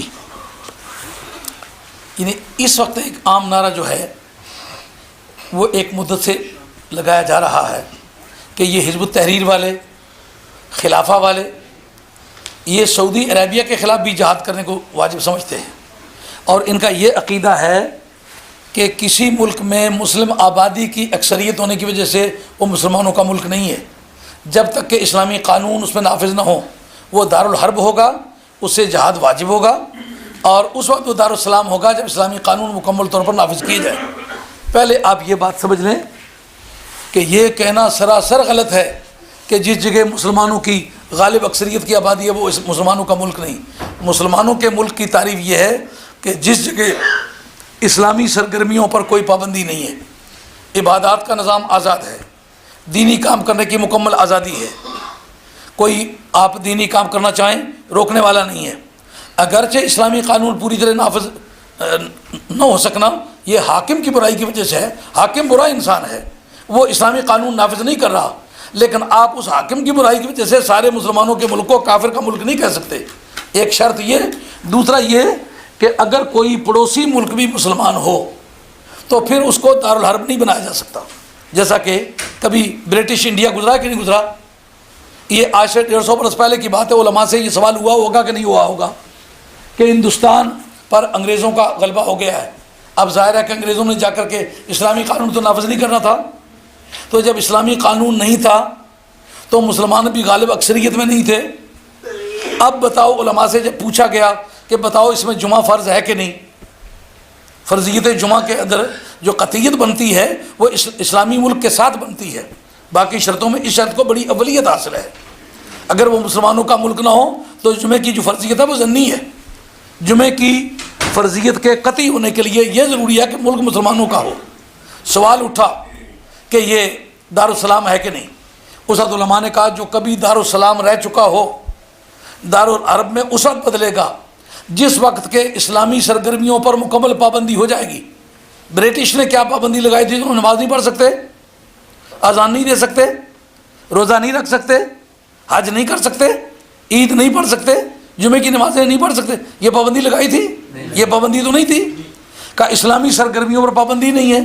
دوسرا حصہ پڑوسی ملک جو ہے وہ افغانستان ہے، وہ مسلمان ہے، اس وجہ سے جمعہ حسب معمول فرض ہے ہمارے، یہ آپ اپنی بہار شریف بھی اٹھا کے دیکھو، اس کے اندر بھی موجود ہے، یہ عالمگیری کے اندر موجود ہے، یہ ساری کتابوں کے اندر موجود ہے کہ یہ مسئلہ قطع نظر اس بات کے کہ ہندوستان ہے یا کوئی اور ہے، یہ شرطیں اگر دو پائی جائیں تو مسلمانوں کا ملک ہے۔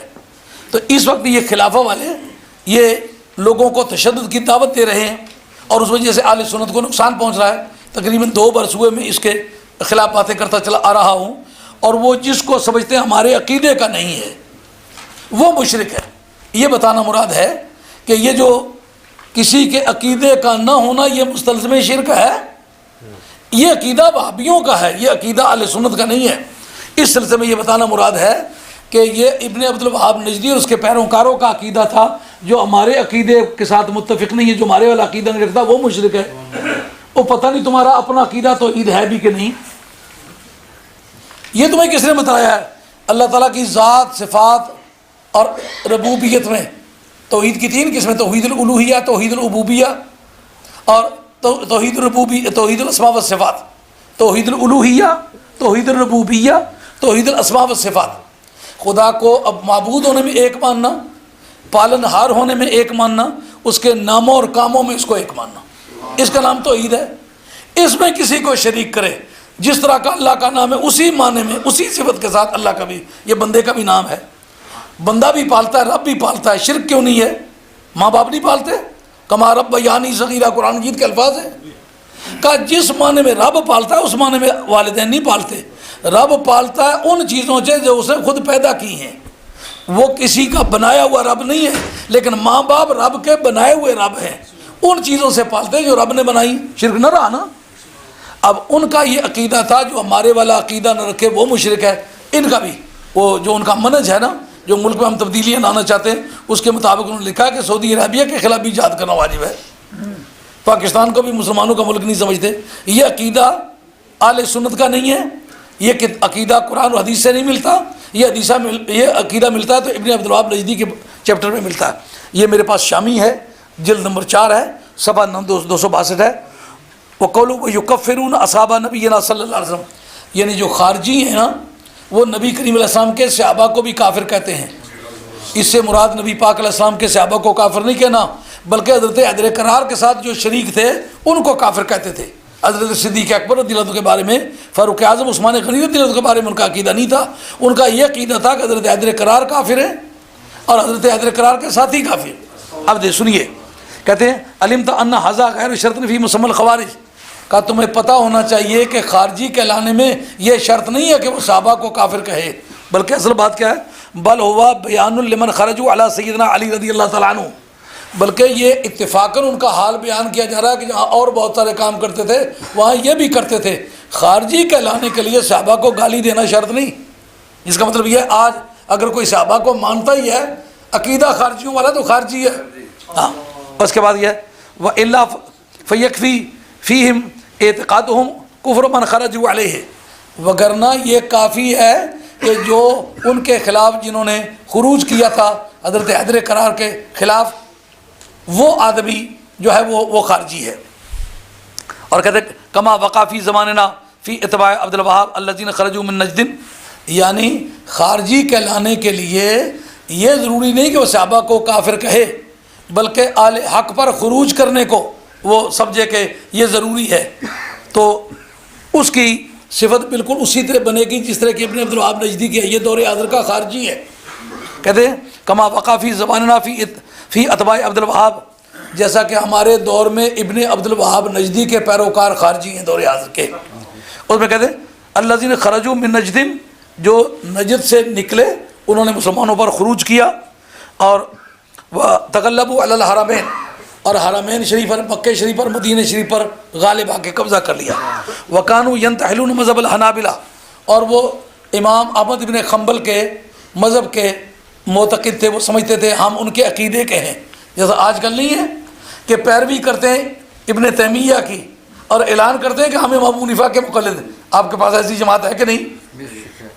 حالانکہ وہ امام حنیفہ کے مقلد نہیں ہیں۔ امام ابو حنیفہ کہ یا اکرم الثقلین یا کنز الورا، بغداد میں بیٹھا ہوا کہتا ہے اے دونوں جہان کے خزانے، جد لی بجود کا بردنی بردا کا، یا رسول اللہ یہ امام حنیفہ آپ سے بھیک مانگتا ہے، آپ مہربانی فرمائیں۔ تو جو امام حنیفہ کا مقلد ہے وہ یہ کہے گا کہ نبی کریم علیہ السلام کو دور سے پکارنا حرام ہے؟ عقیدہ تو یہ ابن تیمیہ نے دیا، اس سے پہلے کسی نے عقیدہ نہیں دیا کہ دور سے نہیں پکارنا چاہیے. اس لیے وہ مذہب رکھتے تھے، وَكَانُوا يَنْتَحِلُونَ مذہب الحنابلہ، حنبلیوں والا مذہب رکھتے تھے. لَكِنَّهُمْ اعْتَقَدُوا أَنَّهُمْ هُمُ الْمُسْلِمُونَ، لیکن عقیدہ رکھتے تھے کہ ہم صرف مسلمان ہیں. وَأَنَّ مَنْ خَالَفَ اعْتِقَادَهُمْ مُشْرِكُونَ، اور جو ان کے عقیدے کی مخالفت کرتا ہے وہ مشرک ہے. ان کے عقیدے کی وجہ سے مشرک ہوگا، شرک کرنے سے مشرک ہوگا نا. ابن عبد الوہاب نجدی کی مخالفت کرنے کی وجہ سے مشرک کیسے ہوگا؟ جو ان کا عقیدہ تھا دور حاضر کے، ان لوگوں کا عقیدہ بھی وہی ہے. یہ کہتے ہیں جو ہمارے والا حزب التحریر والا یا یہ خلافہ والا عقیدہ نہیں رکھتا، بس اس کے خلاف جہاد واجب ہے. جو اس کا عقیدہ تھا نا وہ اس دور کا خارجی تھا، یہ اس دور کے خارجی ہے. وَاسْتَبَاحُوا بِذَلِكَ قَتْلَ أَهْلِ السُّنَّةِ، اور اسی وجہ سے انہوں نے اہل سنت کے قتل کو واجب قرار دیا تھا. یعنی ابن عبد الوہاب نے، یہ شامی ہے، معمولی آدمی نہیں ہے، یہ عالم اسلام کا چیف جسٹس ہے. وہ کہتا ہے کہ انہوں نے اہل سنت کے مذہبی پیشواؤں کو قتل کرنے کو مباح قرار دیا تھا، صرف اس لیے کہ وہ ابن عبد الوہاب نجدی کے پیروکار نہیں تھے. یہ اتنی بڑی اس کی حیثیت ہے جس کو دین نے تسلیم نہیں کیا، دین والوں نے تسلیم نہیں کیا. وہ آدمی کہتا ہے جو میری پیروی نہ کرے وہ مشرک ہے. وہی عقیدہ ان کا ہے. یہ جو علماء ان کے ساتھ ساتھ چل رہے ہیں، زندگی میں آپ نے ان کا نام سنا ہے؟ آپ نے سنا ہے ان کا نام پہلے؟ یہ ان لوگوں میں سے ہیں جن کے بارے میں مسلمانوں کی پوری دنیا میں یہ عقیدہ ہو کہ یہ سارے مذہبی لوگوں کے پیشوا، ہم نے تو پوری زندگی میں نام ہی نہیں سنا. تو جن کا کل تک کہیں علمی دنیا میں نام نہیں، راتوں رات کوئی زمین پھٹی ہے، بیچ میں سے مذہبی پیشوا نکل آئے. نبی کو پروردگار 40 برس کے بعد اعلان کرنے پر کیوں مأمور کرتا ہے؟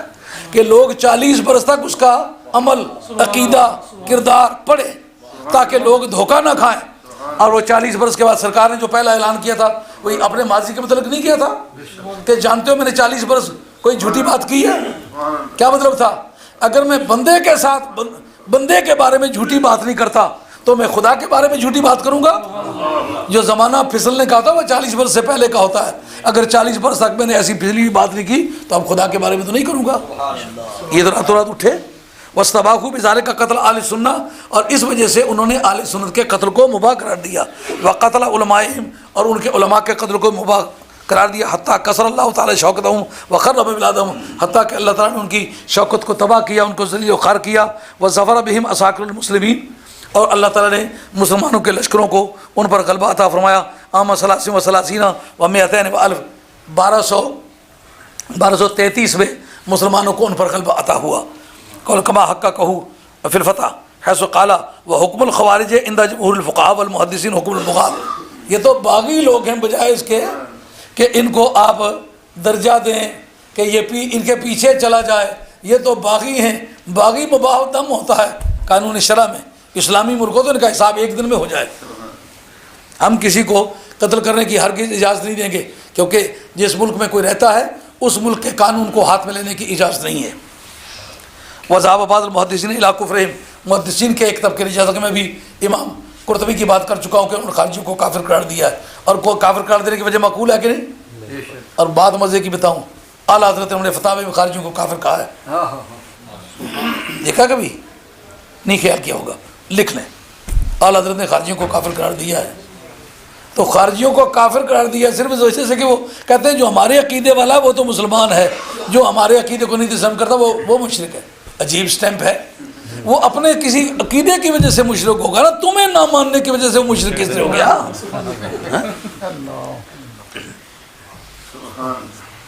یہ میرے پاس کتاب ہے، اگر کوئی اس کو فوٹو اسٹیٹ لینا چاہے.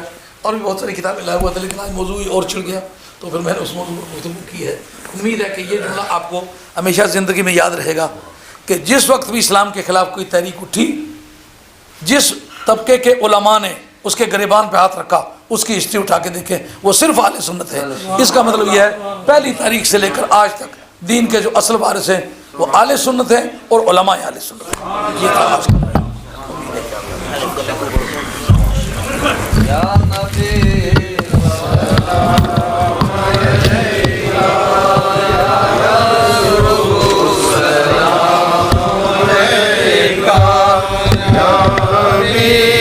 سلام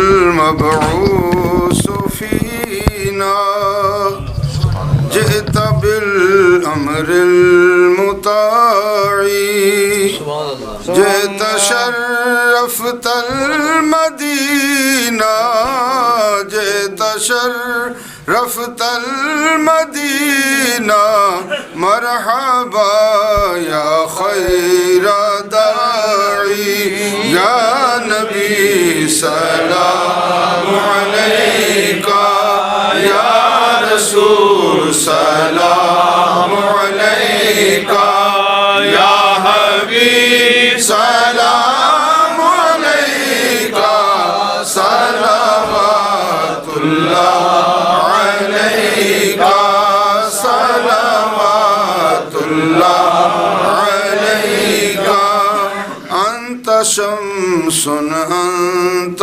بدر أنت نور فوق نوري مثل حسنك ما رأينا مثل حسنك ما رأينا قط يا وجه سروري يا نبي سلام عليك يا رسول سلام عليك يا حبيب سلام عليك صلوات الله عليك صلوات الله عليك يا إلهي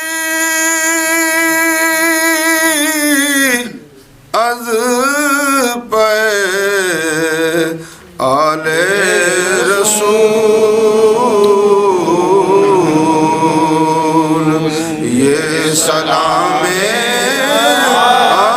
عاجزانہ ہو قبول السلام علیکم یا رسول اللہ. حضرات کل کے لیے اعلان ہے حضور قبلہ عالم فقر اسلام انشاءاللہ تعالیٰ فضل و قدرہ آج یہاں ہی ہوں گے یا ہمارے علاقے میں نارتھ ویسٹ میں ہی، اور کل انشاءاللہ آپ نے مسجد رضا سینٹ پال روڈ پریسٹن میں آپ نے درس قرآن دینا ہے. ٹائم کیا ہے؟ 7:30 بجے. 7:30 بجے یعنی بعد نماز عشاء آپ کا وہاں درس قرآن ہوگا. اور جتنے حضرات وہاں پر پہنچ سکتے ہیں، خاص کر کے ہمارے ارد گرد کے بھائی حضرات، ان سب کو اطلاع عرض ہے کہ انشاءاللہ عشاء کی نماز وہاں پڑھیں اور اس بعد حضرت صاحب کا درس وہاں پر وقت میں سماعت فرمائیں. حضرت صاحب کی چونکہ طبیعت ٹھیک نہیں ہے اور صاحب چونکہ پاؤں خراب ہے گھٹنے کو، اس لیے آپ نے دیکھا سب مسلسل اسی پر بیٹھے رہے، ورنہ صاحب نیچے بیٹھنا پسند کرتے ہیں. اس لیے دعا کے بعد صاحب تشریف لے جائیں گے. اور تمام حضرات سے گزارش ہے کہ حضرت صاحب کا وقت ضائع نہیں کریں، آپ ملتے جائیں، سلام کرتے جائیں تاکہ حضرت صاحب جا سکیں. اور اس کے بعد نماز ہم عشاء پڑھیں گے اور اس کے بعد آپ سب حضرات کو لنگشی پیش کیا جائے گا. اور سب دعا فرماتے ہیں اور انشاءاللہ ساتھ میں لنگشی بھی ہے. کھڑے کھڑے آپ دعا فرما لیجیے. آمین.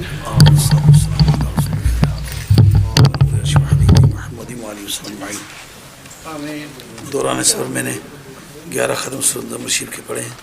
باقی بھی جس کسی دوست نے کوئی قرآن مجید پڑھا ہو، کوئی کلمات طیبہ پڑھے، اور سارے دوست 11 پارے 11 پارے 313 درود شریف. سارے دوست اگر اور کچھ نہیں نا تو 3 مرتبہ کل شریف پڑھ کے لائیں تو اس کا ثواب قرآن مجید کے برابر ہوگا. قبول کیا تو سارے دوست قبول کیا. اللہ آپ کو جزائے خیر.